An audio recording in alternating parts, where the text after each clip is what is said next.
Welcome to mega debate. నా పేరు రహీం.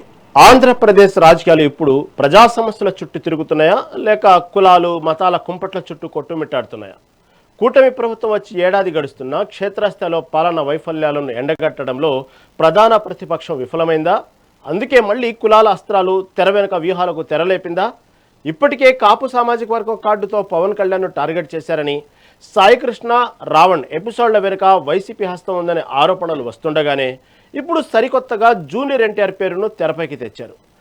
రా ఎన్టీఆర్ పేరుతో తిరుపతిలో మీటింగ్లు, తారక్ ప్రెస్ మీట్ పెట్టబోతున్నారంటూ హడావుడి, విజయ తరహాలో పొలిటికల్ ఎంట్రీ అంటూ ఊహాగానాలు. తీరా డ్యామేజ్ జరుగుతుందని తెలిసి ఎన్టీఆర్ కార్యాలయం ఖండించే వరకు వెళ్ళింది. ఇదంతా టీడీపీ క్యాడర్ను గందరగోళంలోకి నెట్టేందుకు వైసీపీ ఆడిన డ్రామా అని కూటమి నేతలు అంటుంటే, లేదు కూటమిలోనే అంతర్గత విభేదాలున్నాయని వైసీపీ కౌంటర్ ఇస్తుంది. నిజంగానే కూటమిలో చీలికలు తేవడానికి వైసీపీ ప్రయత్నిస్తుందా? ప్రభుత్వ వైఫల్యాలపై కాకుండా ఇలాంటి కుల సమీకరణాలు, ఇండైరెక్ట్ ఎపిసోడ్లపైనే ప్రతిపక్షం ఆశలు పెట్టుకుందా? కూటమి నేతలు చేస్తున్న ఆరోపణల్లో నిజమెంత? ఇదే వాటి మన మెగా టీవీలో డిబేట్ అంశం. అయితే మనం డిబేట్లోకి వెళ్ళే ముందు ప్యాకేజ్ ఉంది, దీనికి సంబంధించి చూసిన తర్వాత మనం డిబేట్లోకి వెళ్దాం. ఒకసారి వీడియో ప్లే చేయండి.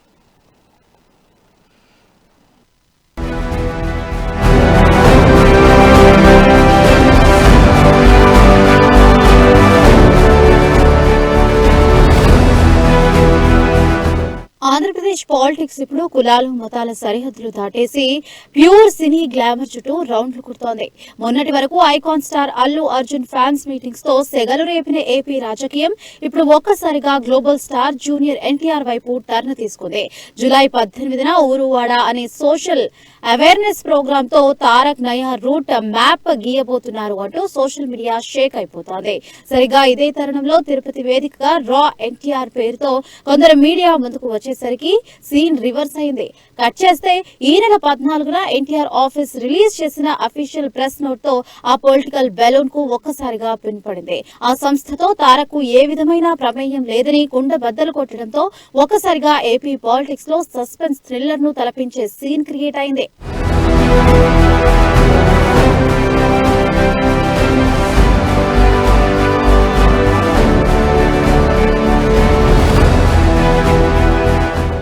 అసలు ఎన్టీఆర్ పేరుతో తిరుపతి వేదికగా ఆగిన ఈ హై డ్రామా వెనుక ఉంది ఎవరు? కూటమి నేతలు గురిచూసి బాణం వదులుతున్నారు. ఇదంతా కూటమి ప్రభుత్వాన్ని, ముఖ్యంగా టీడీపీ శ్రేణులను క్యూలెస్ కన్ఫ్యూజన్ లోకి నెట్టేసేందుకు వైసీపీ ఆడిన హై వోల్టేజ్ మైండ్ గేమ్ అనేది పసుపు శ్రేణుల ఆరోపణ. ప్రభుత్వం సాగిస్తున్న మైలురాయిళ్లను పక్కన పెట్టి కులాల కుంపట్లు రాజేయడమే వైసీపీ టార్గెట్ అంటూ మండిపడుతున్నారు. నిన్న మొన్నటి వరకు deputy CM Pawan Kalyan target చేస్తూ ప్రశ్న, సాయికృష్ణ రావణ్ లాంటి ఎపిసోడ్లను తెర వెనుక నడిపించిన వైసీపీ ఇప్పుడు టీడీపీ, జనసేన, బీజేపీ కూటమి మధ్య చిచ్చు పెట్టడమే పరమావధిగా ఈ స్కెచ్ గీసిందన్న ధ్వజమెత్తుతున్నారు. తిరుపతిలో జరగాల్సిన మీటింగ్ ఖర్చంతా వెనుక ఉండి భరించింది వైసీపీ నేతలే అనడానికి బలమైన ఆధారాలు ఉన్నాయని, అయితే తారక్ టీం ఇచ్చిన షాకింగ్ క్లారిటీతో వైసీపీ వేసిన స్కెచ్ కాస్త మిస్ఫైర్ అయ్యి రివర్స్ కొట్టిందని ఎద్దేవా చేస్తున్నారు. నా పేరు Krishna Yadav, NTR fans state convener. మీరు చూస్తూ ఉన్నారు 5 రోజులుగా జరుగుతున్న సోషల్ మీడియా కానీ టీవీలో కానీ వీటిల్లో ఎన్టీఆర్ చేస్తాడు, 18వ తేదీ ఏదో అనౌన్స్ చేస్తాడని క్రియేట్ చేస్తూ ఒక సంస్థ ఏదో ప్రెస్ మీట్ పెట్టింది. దానికి ఎన్టీఆర్ వస్తారనే విషయం పైన నేను ఆల్రెడీ మేము ప్రెస్లో అందరికీ మీకు చెప్పాం. దాని అనుగుణంగానే మేము ఎస్పీ కంప్లైంట్ చేయాలనుకున్నాం. దానికి ఇప్పుడు ఈరోజు వచ్చి అడిషనల్ ఎస్పీ గారికి కంప్లైంట్ చేయాలి. మేమేం చెప్తున్నామంటే వాళ్ళు చేసే సేవా కార్యక్రమం చేసుకోవచ్చు, మేమేం దానికి అడ్డుపడాల్సిన అవసరం లేదు. వాళ్ళు ప్రెస్ మీట్ వాళ్ళు పెట్టుకోవచ్చు, మాకే అభ్యంతరం లేదు. నేనేం చెప్తానంటే ఈ ఎపిసోడ్ మొత్తం, ఈ వారం రోజుల ఎపిసోడ్కి ఎవరు కారణం, ఎందుకు ఇంత అయింది దానిపైన చర్య తీసుకోవాలి. నెక్స్ట్ ఎవరు ఈ విధంగా చేయకూడదని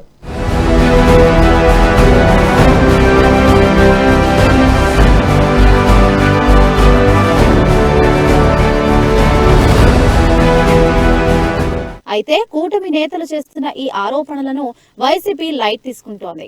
పైగా ఎదురుదాడికి దిగుతూ రివర్స్ పంచులు విసురుతోంది. జూనియర్ ఎన్టీఆర్ వస్తే తమకెందుకు భయం? ఆయన Chandrababu family member, original TDP రక్తమే కదా అని ప్రశ్నిస్తోంది. ఒకవేళ ఎన్టీఆర్ కనుక సొంత పార్టీ పెట్టినా లేదా పాలిటిక్స్ లోకి వచ్చినా డైరెక్ట్ గా పొలిటికల్ డ్యామేజ్ జరిగేది చంద్రబాబు, లోకేష్ లకు మాత్రమే కానీ వైసీపీకి కాదన్నది ఫ్యాన్ పార్టీ నేతల విశ్లేషణ. అక్కడ ఆయన అభిమానులు సేవా కార్యక్రమాలు కార్యక్రమాలు చేసుకుంటే దాన్ని వైసీపీ ఖాతాలో వేయడం టీడీపీ దివాళా కోరుకోవడానికి నిదర్శనమంటూ ఎదురుదాడికి దిగుతున్నారు. అధికారంలోకి వచ్చిన 100 రోజుల్లోనే సూపర్ 6 హామీలను గాల్లోకి వదిలేసి జనం నుంచి వస్తున్న వ్యతిరేకతను డైవర్ట్ చేయడానికే ఇలా ప్రతిదానికి వైసీపీపై నెపం నెట్టేస్తూ బురద జల్లుతున్నారని ఆరోపిస్తున్నారు.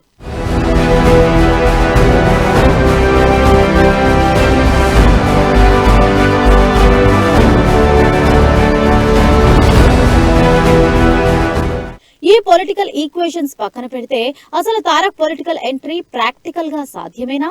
ఒకవేళ ఎంట్రీ ఇస్తే ఎలాంటి పొలిటికల్ ఎర్త్క్వేక్ వస్తుంది?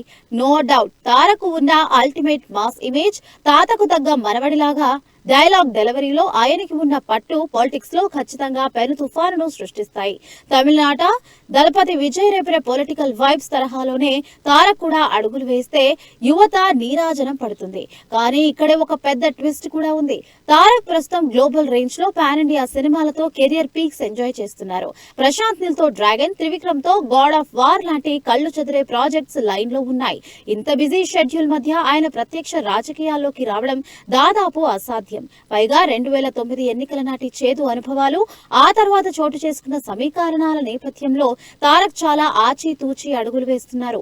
అందుకే రా ఎన్టీఆర్ హడావిడికి ఆదిలోనే గట్టిగా చెక్ పెడుతూ నో పొలిటికల్ క్లారిటీ ఇచ్చేశారు.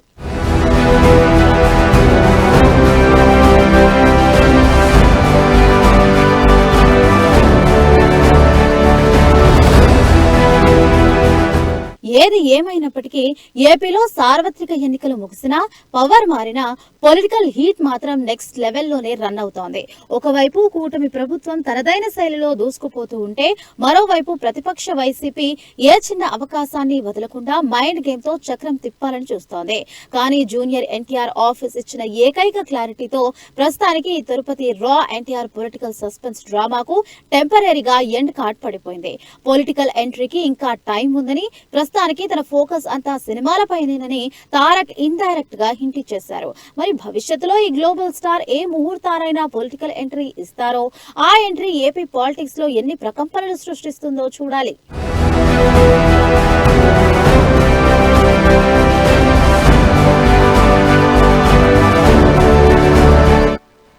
రైట్, ఇవి ప్రస్తుతం మన సబ్జెక్టు. దీంతో పాటు మనతో డిస్కస్ చేయడానికి సిద్ధంగా ఉన్నారు ప్రముఖ రాజకీయ విశ్లేషకులు బండారు రామ్మోహన్ రావు గారు, అదేవిధంగా టీడీపీ నాయకురాలు ఆశాబిందు గారు మనతో పాటు సిద్ధంగా ఉన్నారు. అదేవిధంగా వైసీపీ నాయకులు శ్రీనివాసరెడ్డి గారు కూడా మనతో పాటు సిద్ధంగా ఉన్నారు. ముందుగా శ్రీనివాసరెడ్డి గారి దగ్గరికి వెళ్దాం. శ్రీనివాసరెడ్డి గారు నమస్తే అండి. నమస్తే అండి రహీం గారు. ముందుగా మీకు, మన మెగా 9 వీక్షకులకు, ఆశాబిందు సోదరి గారికి, అదేవిధంగా రామ్మోహన్ రావు గారికి. రైట్ రైట్ విన్నారు కదా మొత్తం సబ్జెక్ట్. దానికి సంబంధించి చూస్తే ఎందుకు వాస్తవంగా ప్రజా సమస్యల మధ్య కంటే కూడా వైసీపీ ఎన్నో సమస్యలు ఉన్నాయి. ఆంధ్రప్రదేశ్లో పోరాడాల్సిన, చేయాల్సిన, ఇచ్చిన హామీలు కానివ్వండి, ఇలా రకరకాలుగా ఒక్కో ప్రాంతంలో ఒక్కో రకమైనటువంటి ఇలా ఆర్డర్ సమస్యలు, ఇలా అనేక సమస్యలు ఉన్నాయి రాష్ట్రంలో. వీటన్నిటిగా ప్రశ్నించకుండా, అలాంటి విషయాలు లేవనెత్తి ప్రజల్లోకి వెళ్లకుండా, ఇలాంటి ఎక్కువగా ఈ మధ్య ఇటువంటి సబ్జెక్ట్ ఎందుకు నమ్ముకుంటుంది వైసీపీ? కులాలు, తర్వాత జూనియర్ అంటే రాజకీయాల్లోకి వస్తున్నాడు అంటూ, లేకపోతే ఫలానా ఏది జరిగినా దాన్ని కులం ఆపాదించడం, ఇవన్నీ ఎక్కువగా వైసీపీ సోషల్ మీడియాలోనే జరుగుతుంది. ఎందుకు, ఎక్కడ జరుగుతుంది పొరపాటు?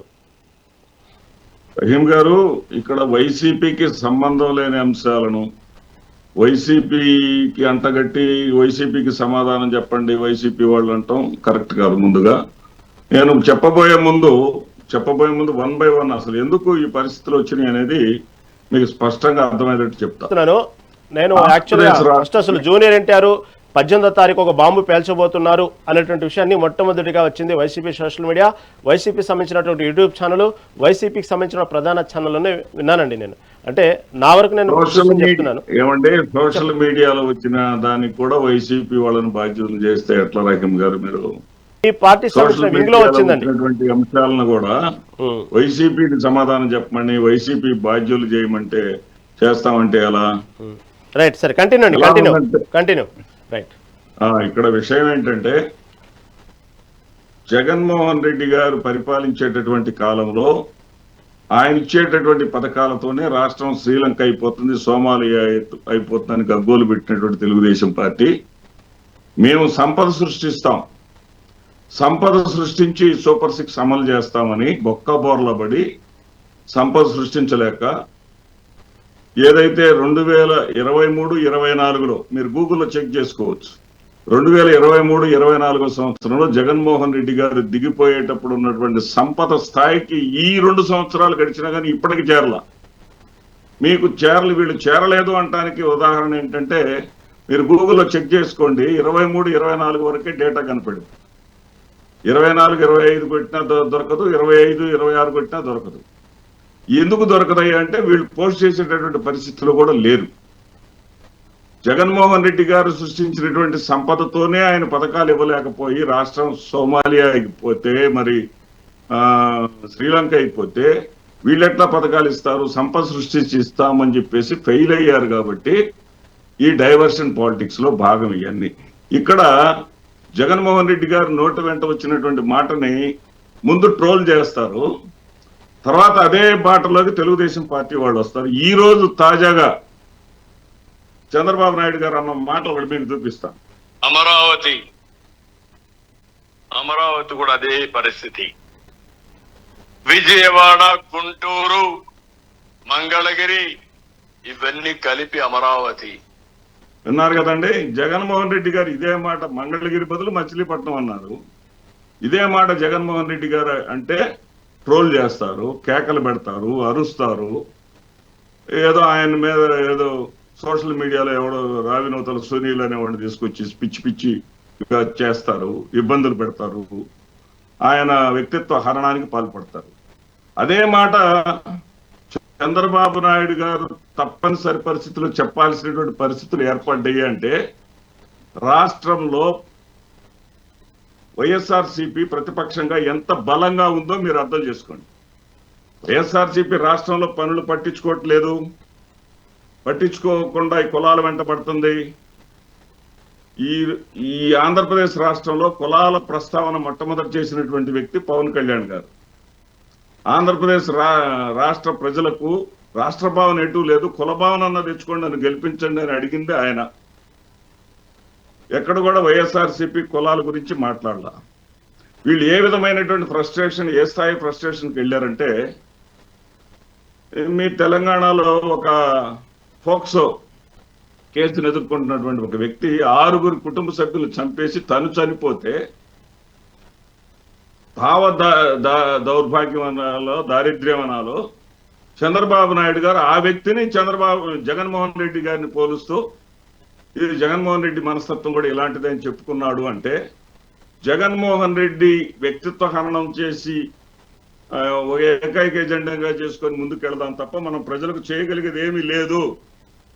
ఇంకా నాకేమనిపిస్తుంది అంటే ఇరాన్, ఇరాక్, ఈ ఇజ్రాయెల్, అమెరికా మధ్య చుచ్చు పెట్టింది కూడా జగన్మోహన్ రెడ్డి అని చెప్పడానికి కూడా వీళ్ళు వెనకాడు. యుద్ధం జరగడానికి కారణం కూడా జగన్మోహన్ రెడ్డి గారు అంటానికి కూడా వీళ్ళు వెనకాడు.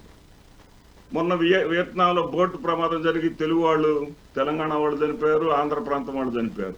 దానికి కూడా జగన్మోహన్ రెడ్డి కారణం అనేటటువంటి పరిస్థితి. ఇక్కడ ఆంధ్రప్రదేశ్ రాష్ట్రంలో పరిస్థితులు ఎలా ఉన్నాయంటే ఎవరైనా సరే ప్రభుత్వ లాంఛనాలను తిరస్కరిస్తారండి. ప్రభుత్వ లాంఛనాల ప్రకారం స్వర్గీయ ముద్రగడ పద్మనాభం గారు మాట్లాడదాం. శ్రీనివాస్ రెడ్డి గారు సమయం చాలా ఉంది, అన్ని విషయాలు మాట్లాడదాం ప్లీజ్. మళ్ళీ మాట్లాడదాం, మీకు అవకాశం వస్తాను. నేరుగా తారక విషయానికి వస్తాను. మధ్యలో 2 విషయాలు ఉన్నాయి, అవి కూడా పక్కన ఉన్నారు. ఆసిఫ్ గారు నమస్తే అండి, మీట్లో ఉన్నారు. ఆసిఫ్ గారు రైట్, విన్నారు కదా శ్రీనివాస్ రెడ్డి గారు చెప్పిన విషయం. ఏదైనప్పుడు కూడా టీడీపీలోనే కొన్ని వర్గాలు ఉన్నాయి, వాళ్లే ఈ విధంగా అనేక సమస్యలు సృష్టిస్తారు, దాన్ని వైసీపీ రంగు పూస్తూ ఉంటారు.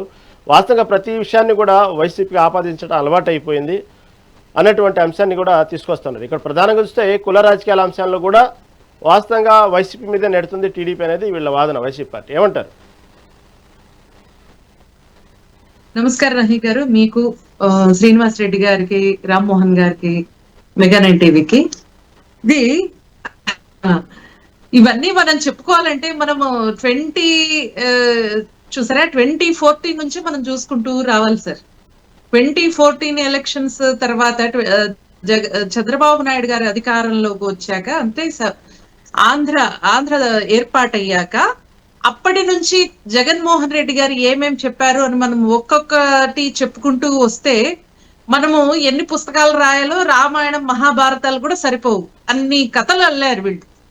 మెయిన్ గా మనం చెప్తే ఏమి పోకపోయినా తిరుమలలో పింక్ డైమండ్ చంద్రబాబు నాయుడు ఇంట్లో ఉంది అని చెప్పినది కూడా వీళ్ళే. క్రియేట్ చేసేది ఎవరండి?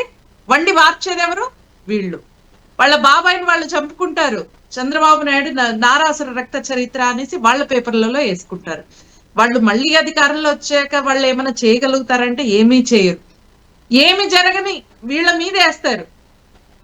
వీళ్ళు ఇప్పటికీ ఏమంటే అటువంటివే అలవాటు అయిపోయినాయి. ఐపాక్ టీం ఎప్పుడైతే వచ్చి లేనిపోనివన్నీ ఉన్నవి లేనట్టు లేని ఉన్నట్టు కల్పించుకొని మరి చూపించడానికి వాడుకున్నదే ఆ సోషల్ మీడియాలో. ఎప్పుడైతే ఐపాక్ టీం వచ్చిందో వీళ్ళు ఎలా వాడారో అప్పుడు ప్రజలు నమ్మారు కాబట్టి 2019 లో వీళ్ళు అధికారంలోకి వచ్చారు. అధికారంలోకి వచ్చాక కూడా ఇప్పటికీ అలాగే బిహేవ్ చేశారు. అధికారం పోయాక అలాగే బిహేవ్ చేస్తుంటే ప్రజలు ఒక్కసారి నమ్ముతారు. ప్రతిసారి కాదు, మూర్ఖులు కాదు ప్రజలు. అర్థం చేసుకున్నారు, ఓహో ఇవన్నీ అబద్ధాలు, సోషల్ మీడియా ద్వారా రంగులు పులిమేసి ఇవన్నీ పులిహోరలు కలిపేసి ప్రజల మీద వేస్తున్నారు అని ప్రజలు అర్థం చేసుకున్నారు కాబట్టే ఇవన్నీ జరుగుతున్నాయి. ఒక్కటా అండి, ఎన్ని విషయాలు చెప్పారు. పింక్ డైమండ్ చెప్పారు, నారాసుర రక్త చరిత్ర అన్నారు, ఈ 34 కమ్మోళ్ళకి ఐపీఎస్ ఇచ్చే డిఎస్పీలు ఇచ్చారన్నారు. ఎన్ని కథలు చెప్పారు. అసలు అన్నన్ని కథలు చెప్పి వచ్చారు. మళ్ళీ ఇప్పుడు మమ్మల్ని అంటారు.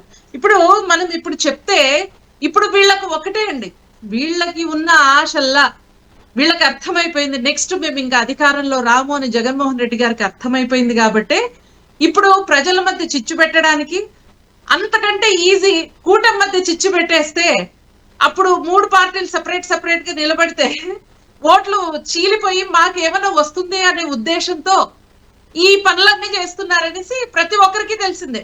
వీళ్ళ పని ఏంటి? జగన్మోహన్ రెడ్డి గారు ప్రతిపక్ష హోదా లేకపోయినా ఆయన చేయాల్సిన పని ఏంటి? తనంతకు తాను ఆత్మవిమర్శ చేసుకోవాలి. ఎందుకు 151 నుంచి 11కి దిగజారా?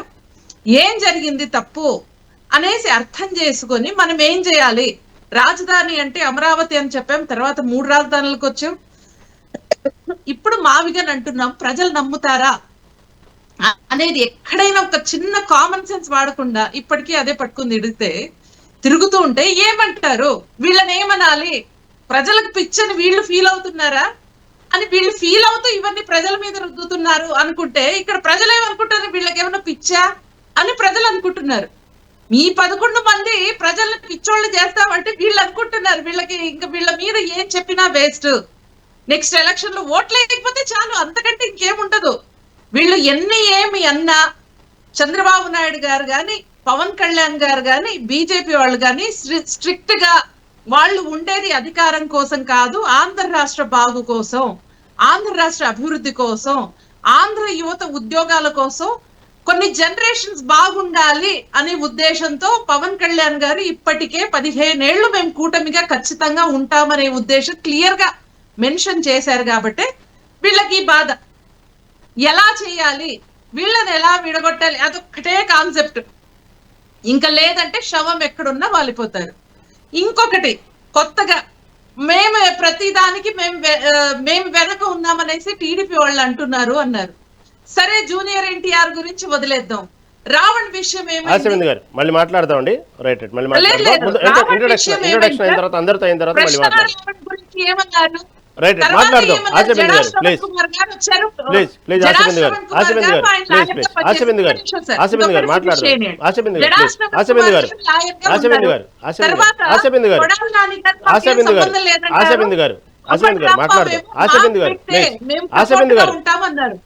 గారు మాట్లాడదాం. మాట్లాడదాం. మనతో పాటు ప్రముఖ రాజకీయ విశ్లేషకులు, న్యాయవాది ఉన్నారు బండారు రామ్మోహన్ గారు.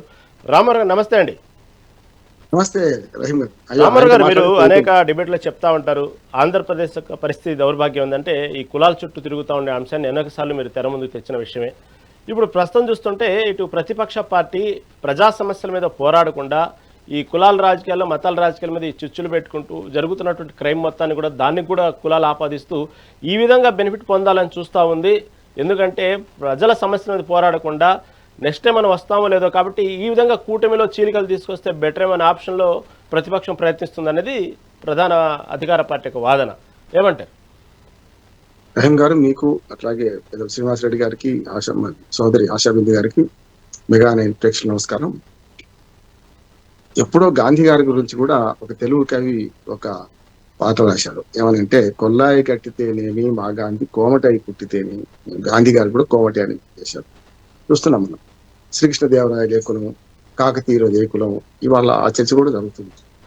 దుర్మార్గంగా రాజులు రాణులు అప్పటి వాళ్ళందరికీ కూడా మన కులాలను అంటగట్టుకొని మనం తిరుగుతున్నాం. ఇప్పుడు మీరు అన్నది మాట ఇప్పుడు కూడా అంటారు. మధ్యయుగ రాజకీయాలు నడుస్తున్నాయి ఆంధ్రప్రదేశ్లో. అట్లా తెలంగాణలో కలిసిన తర్వాత విడిపోయిన తర్వాత ఇంకా మరీ ఎక్కువైంది. దానికి కారణం ఏంటంటే, దేత్యాడి అంటే భయంసుడి అన్నట్టు మన పత్రికలు మీడియాని అయితే వాళ్ళని తప్పడుతున్నాను. వాడు స్పష్టంగా చెప్తాను. నేను 50 ఏళ్ళ సీనియర్ జర్నలిస్ట్ చెప్తాను. పత్రికలు మీడియా సంస్థలు కూడా ఇటువంటి ఊసుగొక్క కవర్లను ముందుకు తీసుకొస్తున్నారు. నేను ఇప్పుడు ఇక్కడికే వస్తాను. నేను వాళ్ళ చెప్పుల్లో కాలు పెట్టను. కానీ రావణ్ ఇష్యూ నుంచి మొదలు పెడితే, రావణ్ ఇష్యూలో మొదట వైసీపీ వారి సమర్థించింది. తర్వాత ఎందుకో మరి ఆయన కులం బయటపడదేమో, తర్వాత కాదు మాకేం సంబంధం లేదు కదా. ఏమంటున్నాడు, రావణ్ ఇష్యూను ఒక పౌర హక్కుల ఉద్యమంగా చూస్తే, పౌర హక్కులు ప్రశ్న వేయడం వరకు చూడాలి, అంతవరకే. మా ప్రశ్న తప్పైతే ఖచ్చితంగా జైల్లో కూర్చోవలసిందే కదా. అది ఆ తర్వాత ఇంతకుముందు సోదరి బిందు గారు మాట్లాడినట్టు, తర్వాత జడాశ్రవణం, తర్వాత వరుసగా చూస్తున్నాం ఆ పరిణామాలని. వ్యక్తిత్వ హనం వ్యక్తిగతంగా విమర్శించి చాలా పెద్ద ఎత్తున జరుగుతుంది. ఇప్పుడు రా ఎన్టీఆర్, అసలు రాలో RAA ఉండాలి. రా అంటే RAA ఉండాలి. కానీ RA డబ్బులు ఎందుకు వచ్చింది అర్థం కాదు. RA డబ్బులు 2 ఉన్నాయి. ఒకటేమో కేంద్ర ప్రభుత్వ ఏజెన్సీ ఒకటి ఉన్నది. RAW అంటే మనం గూగుల్లో చెక్ చేస్తే కనపడుతుంది మనకు. RAW అంటే రీసెర్చ్ అండ్ అనాలిసిస్ వింగ్ అని కూడా చాలా సంస్థ, పెద్దది, ఇందిరాగాంధీ అప్పటి నుంచి ఉన్నది. అది విడిచిపెట్టి రా ఎన్టీఆర్ అంటే RA పెట్టినా సరిపోతుంది, AA కూడా పెట్టే, దీర్ఘానికి AA పెడతాం, అయిపోయింది. ఇవాళ ఏంటంటే, ఇది మే 12 నాడు మొదలైంది. మే 12 నాడు ఒక ప్రకటన వచ్చింది. రా ఎన్టీఆర్ అని చెప్పి రాజకీయ కుటుంబాన్ని పిలుస్తున్నా, అభిమానులందరూ కోరుతాం వచ్చింది. మే 13 నాడే ఎన్టీఆర్ ఆఫీస్ నుంచి ఒక వివరణ వచ్చింది. నేను పాతాంతి తిరిగే దొరికింది. మేము రాజకీయాలు రావడం లేదు, ఇదంతా మా అభిమానులు ఉంటారు చాలా మంది, ఎవరో అంటుంటారు, దానికి సంబంధం లేదు మాత్రం వివరణ ఇచ్చారు. సరిగ్గా 2 నెలల తర్వాత మళ్ళీ ఇది మొదటి క్వశ్చన్ చూసింది కదా. దీనికి కారణం ఏంటంటే, ఓ 2-3 రోజుల క్రితం జమీన్ రైతు అని నా మిత్రుడే, అక్కడి నెల్లూరులో స్థానిక పత్రిక ఉంది. ఆ జమీన్ రైతు ఆయన నా పుట్టినరోజు ఎట్లా తెలుసుకుంటాడో కానీ ప్రతిసారి 25th జూలై నాడు నా ఫోటో వేసి ఒక కవిత ఎవరో రాస్తారు, వాళ్ళు వేసుకుంటారు. అయితే జమీన్ రైతులో ఈ పత్రిక వచ్చింది, ఈ వార్త వచ్చింది నెల్లూరు జిల్లాలో. ఆ తర్వాత ప్రధాన పత్రికలో మీరు ఇంతకుముందు ప్రశ్న వేశారు శ్రీనివాస్ రెడ్డి గారికి. ఆ ప్రశ్నలో ఇంక్లూడింగ్ సాక్షి పేపర్ నుంచి మొదలుకొని సోషల్ మీడియా అంటే, సోషల్ మీడియా హ్యాండిల్ ఎవరిదో వాళ్ళది మాత్రం అఫీషియల్ హ్యాండిల్ నుంచి వస్తే వాళ్ళే బాధ్యత వహించాల్సిందే. దీని వచ్చింది. అసలు ఇవాళ కొత్త కాదు. తెలుగుదేశంలో పార్టీ ఎవరిది, పార్టీ ఎవరు సొంతం చేసుకున్నారు, వెనుపోటు ఎవరిది, తిరుగుబాటు ఎవరిది అని నడుస్తున్నది. నాదెళ్ల భాస్కరరావు వెనుపోటు అవుతుంది, చంద్రబాబు నాయుడు తిరుగుబాటు అవుతుంది. చూస్తున్నాం కదా. పత్రికల మూడ్లు బట్టి, ఆనాడు ఉన్న పత్రికలను బట్టి ఇది మారుతున్నారు. ఎవరైనా ద్రోహం చేస్తే 2 ద్రోహాలే అయింది. దాంతోపాటు చాలా సార్లు తెలుగుదేశం పార్టీ వెనుకపోతే హరికృష్ణ గారు ప్రతిసారి కూడా చంద్రబాబు నాయుడు గారిని వ్యతిరేకించాము. ఏది వాళ్ళ తండ్రి చనిపోయిన తర్వాత కుటుంబ సభ్యులందరూ లక్ష్మీ పార్వతి కోసం ఏకమైనరు. ఆ తర్వాత విడిపోయిన క్రమంలో మంత్రిగా వండుకుంటూనే హరికృష్ణ గారు చాలా సార్లు వ్యతిరేకించేవారు. శ్రీనివాస్ రెడ్డి గారు గుర్తుండేది, ఒకసారి ఈ సమైక్యాంధ్రలోనే, అంటే మనకు ఆంధ్రప్రదేశ్ ఉన్నప్పుడే విడిపోతుంది ఎట్లాగో తెలుసుకున్నప్పుడు ఒక సమావేశం గుంటూరులో జరిగింది. ఆ గుర్తు నేను కూడా అక్కడ అఖిలపక్షంలో నేను కూడా పాల్గొన్నాను. అసలు సంబంధం లేకుండా హరికృష్ణ గారు ఇటు నుంచి అటు, అటు నుంచి ఇటు స్టేజ్ మీద తిరుగుతున్నారు. అసలు ఆయన పిల్లలు ఎవరు కూడా, ఆయనకు కుర్చీ ఇచ్చారు, కూర్చోమన్నారు. కానీ ఆయన అఖిలపక్షం సమావేశం జరుగుతుంది, అందరూ ప్రముఖ నాయకులు అందరూ అన్ని పార్టీల వాళ్ళు ఉన్నారు. అప్పటికి వైసీపీ ఇంకా ఉన్నది కానీ వైసీపీ కూడా వచ్చినట్టుంది. అంటే మొత్తం మీద వాళ్ళు తిరుగుతున్నారు. ఆయన ప్రజలకు ఇట్లా చెప్పుకుంటూ తిరుగుతున్నారు. నాకు అర్థం కాదు ఎందుకు తిరుగుతున్నారు. అంటే తెలుగుదేశంలో 2 అధికార కేంద్రాలు ఉండొద్దు అని వరకు ప్రయత్నం జరిగింది. హరికృష్ణ గారు దురదృష్టవశాత్తు మరణించారు. అంతకుముందు వరకు చంద్రబాబు నాయుడు థ్రెట్ గా ఉండే. ఆ విషయం ఎందుకు జ్ఞాపకం చేస్తున్నానంటే, సరిగ్గా ఆ తర్వాత ఇప్పుడు ఎన్టీఆర్ ను జూనియర్ ఎన్టీఆర్ వాడుకోవడం బాగా మొదలైంది. ఇవాళ వైసీపీ కానీ టీడీపీ కంటే ఎక్కువ వైసీపీ శ్రేణులు, ముఖ్యంగా జగన్మోహన్తో సహా మనకు సీనియర్ ఎన్టీఆర్, మహానటుడు, విశ్వవిఖ్యాత నట సార్వభౌమాన్, ఆయన మీద మర్యాద పెడతారు, చంద్రబాబుని విమర్శిస్తారు. ఎందుకంటే పార్టీ ఆయనది కదా అనే మాట వైసీపీ వాళ్ళు ఎప్పటికంటున్నారు. అట్లాగే పేర్లు మాత్రం తీసేసిండు, పెట్టిండు. చాలా చూస్తున్నాం. ఎన్టీఆర్ మన దాన్ని తీసేసి వైఎస్ఆర్ పేరు పెట్టడం, ఇవన్నీ పేర్ల రాజకీయాలు. ఇంకా ఇక్కడికి వస్తే, ఎప్పుడైతే జమీన్ రైతు ఇతరత్ర 4 పత్రికలు రావడం మొదలైందో, మళ్ళీ ఒకసారి అప్పుడే ఇచ్చిండ్రు, ఇప్పుడు 2వ సారి మొన్న వివరణ ఇవ్వాల్సి వచ్చింది కదా. రా ఎన్టీఆర్ మా ఊరు వాడ కార్యక్రమంలో పాల్గొంటున్నారని 18th జూలై, ఇప్పుడు ఇంకో 5 రోజులు, ఇంకా 3 రోజులు 18 జూలై తిరుపతిలో సభ జరుగుతుందని చెప్పి పోస్ట్ వేశారు. దీనికి ప్రభుత్వంలో ఉన్న పెద్దలు ఏం చేయాలంటే వైసీపీ మీద బురదలను పక్కన పెడతాం. ఏం చేయాలంటే అసలు ఇది ఎవడేసాడు ఈ పోస్టర్, ఇవాళ ఏ అడ్రస్ నుంచి ఏ ఐపీ అడ్రస్ చూసి చేయొచ్చు కదా, వాడిని అరెస్ట్ చేసి లోపల పెట్టచ్చు కదా, స్పష్టంగా అరెస్ట్ చేయమంటారు. ఎందుకంటే ఎన్టీఆర్ ఆఫీస్ కూడా వాడిని ఒక రకంగా చెప్పాలంటే హెచ్చరిక చేయాలి, అటువంటి వాళ్ళ మీద చర్య తీసుకోమని ప్రభుత్వానికి విజ్ఞప్తి చేయాలంటున్నారు. ఈ మొత్తం గందరగోళానికి ఎన్టీఆర్ ఆఫీస్ ఎంత బాధ్యత, ఈ ప్రభుత్వం కూడా అంతే బాధ్యత అంటున్నారు. ఎందుకు చేయాలి చెప్పండి? నిజంగానే ఒక పుకారు లేవదీస్తే చూడండి, చట్టంలో స్పష్ట బిఎన్ఎస్ లో ఉంది, ఐపీఎస్ లో ఉంది. ఒక పుకారు లేవదీస్తే ఒక వ్యక్తి గురించి, ఒక ప్రముఖుడు, తన నటుడు బాగా బిజీ ఉన్నారు, ఇంతకుముందు చెప్పారు చాలా బిజీ ఉన్నారు, సినిమాలో బిజీ అయిపోయినారు, ఆయనను తీసుకొస్తామని చెప్పి ఎవరో ప్రకటన చేస్తే వాళ్ళన్న ప్రకటన చేయాలి, తప్పు అని అభిమానులు ఉంటారు. కానీ ఇట్లాంటి విధాన నిర్ణయాలు చేసుకునే అభిమానులు ఎట్లా ఉంటారు? ఉదాహరణకు ఎన్టీఆర్ పేరు మీద రక్తదాన శిబిరాలు నడిపాడు. ఎన్టీఆర్ పుట్టినరోజు, జూనియర్ ఎన్టీఆర్ చెప్తున్నా, ఎన్టీఆర్ పుట్టినరోజు కానీ ఇంకేదైనా కానీ ఒక మంచి సినిమా సక్సెస్ అయితే మీరు రక్తదాన శిబిరాలు నడిపేయండి, ఏదో అభిమానం చూపించుకోండి, ఎవరు వద్దాను. కానీ ఆయన రాజకీయ ప్రవేశం చేస్తుందని చెప్పి పుకారు పుట్టించి ఒక సభ పెడుతున్నాం తిరుపతిలో ఆయన హోటల్లో అని చెప్పి ఒక ప్రకటన వస్తే ఆ ప్రకటన మీద స్పందించాల్సింది మొట్టమొదటిగా మాది కాదని చెప్పడం కాదు, అటువంటి ప్రకటన చేసిన వారు ఎవరు ఉంటే వాళ్ళ మీద చర్యలు తీసుకోవాలని ఎన్టీఆర్ ఆఫీస్ కోరాలి, దానికి తగ్గట్టుకి ప్రభుత్వం యాక్షన్ చేయాలి. లేకపోతే ఇట్లా అవాకులు చవాకులు పేలుకుంటే ఎవడు పడితే వాడు పోతుంటే ఎన్టీఆర్ బదనాం అయింది కదా, కానీ అయింది అవుతుంది కూడా అంటుంది. గతంలో చూడండి 2014 తర్వాత 2014 కన్నా ముందు ఉమ్మడి రాష్ట్రంలో ఎన్టీఆర్ ప్రవేశం గురించి ఎవరు మాట్లాడారు. కానీ చంద్రబాబు నాయుడు గారు మొదటిసారి అధికారంలోకి వచ్చినాక 2016లో చాలా సార్లు ఎన్టీఆర్ పేరు తీసుకొని రాజకీయ ప్రవేశం చేస్తున్నాడు, ఆ మామను ఒక రకంగా చెప్పాను ఓడిస్తారు, అట్లా ఇట్లా అని చాలా ఎన్టీఆర్ పేరును హైప్ చేసుకుంటూ 2-3 సార్లు ప్రకటనలు వచ్చినాయి గతం చూశారు. ఆయన గతంలో మొట్టమొదటి అంటే ఆంధ్రప్రదేశ్ విడిపోయిన తర్వాత తెలుగుదేశం పార్టీకి ప్రచారం కూడా చేసిండు. కానీ ఆ తర్వాత వైజ్ మ్యాన్ గా ఆయన ఏమన్నారంటే ఈ రాజకీయాలకు సంబంధం లేదు, ఇక ముందు ఏ పార్టీకి ప్రచారం చేయనని కూడా చెప్పిండు. చూసిండు కదా. ఇది ఒకటే కాదు, అల్లు అర్జున్ వాళ్ళ ఫ్రెండ్ ఉంటే అక్కడికి వైసీపీ వాళ్ళు ఉంటే అక్కడికి పోతే అల్లు అర్జున్ మీద ప్రచారం చేసిన సందర్భాలు చూసినాం. పవన్ కళ్యాణ్ వ్యతిరేకంగా అల్లు అర్జున్ పుట్టిందని చెప్పి ఇవన్నీ కుటుంబ కథా చిత్రాలను రాజకీయ కథా చిత్రంగా మార్చుకుంటున్నారు అంటే స్పష్టంగా చెప్తున్నారు. వాళ్ళు రాజకీయ పార్టీలు రెండు కూడా ఇప్పుడు ఇద్దరు మాట్లాడారు కదా, నేనేమంటున్నానంటే రాజకీయ పార్టీలు సన్యాసుల మఠాలు కావు రహించారు. ఏ చిన్న అవకాశం వచ్చినా వాడుకుంటారు, దాన్ని మనం తప్పట్లేదు. ఏ చిన్న అవకాశం వచ్చినా రాజకీయ పార్టీ దాని మీద బట్టగాల్చి మీద చేయడం సహజం, వీళ్ళు మళ్ళీ డిఫెండ్ చేసుకోవాలి. ఇక్కడికి వచ్చే కల్లా మన ఎన్టీఆర్ గారి ఆఫీస్ నుంచి నేను కోరుతుందండి, ఒక అభిమానిగా నేను ఎన్టీఆర్ గారు చాలా అభిమానం, ఇంకా ఆ ఎన్టీఆర్ గారు ఈ ఎన్టీఆర్ గారు కూడా అద్భుతమైన డైలాగ్ చెప్తారు, మంచి నటుడు, కొంచెం ఎత్తు తక్కువ ఉన్నాడు కానీ చాలా బ్రహ్మాండంగా ఉండేది అని నేను అనుకుంటాను. కనుక ఇక్కడికి వచ్చాక ఏంటంటే వాళ్ళ ఆఫీసు కేవలం ఏమంటారు ప్రకటన చూడుకోవడం కాకుండా ఈ ప్రకటన వెనుక నేను యాక్షన్ ప్లాన్ లేకపోతే నేను వాళ్ళ మీద తప్పు పెట్టకపోదు. ఒక యాక్షన్ ప్లాన్ ఇచ్చాక తిరుపతికి వస్తున్నాడు అంటే నేను రావడం లేదని కన్నీ చూరుకోవడం కాదు, అసలు ఎవడు ఇట్లా తప్పుడు ప్రచారం చేసిండు. ఒక ప్రముఖ నటుడు అక్కడికి పోయి రాజకీయ రంగ ప్రవేశం చేస్తుండ అనే వార్త వచ్చినప్పుడు కూడా ఇంత మిన్నకు ఉండడం సరి అయింది కాదంటే కంప్లైంట్ ఇవ్వాల్సిన బాధ్యత ఎన్టీఆర్ ఆఫీస్ది. వాళ్ళు కంప్లైంట్ తీసుకొని ఈ పోస్ట్ ఎవడు పెట్టిండో వాడిని తీసుకుపోయి లోపల పడేస్తే అసలు ఈ చర్చే ఉండదు. అనవసరంగా వీళ్ళేమో వైసీపీ వాళ్ళు మాకేం సంబంధం వాళ్ళు అనడు, అసలు రాజకీయ రచ్చగా మారుతుంది కదా. అసలు మీరు అన్నట్టు రహీం గారు చాలా రాజకీయ కార్యకలాపాలు ఉన్నాయి. అట్లాగే మీరు అన్నట్టు సంపద పెంచి అందరికి హామీ ఇస్తా అన్నారు.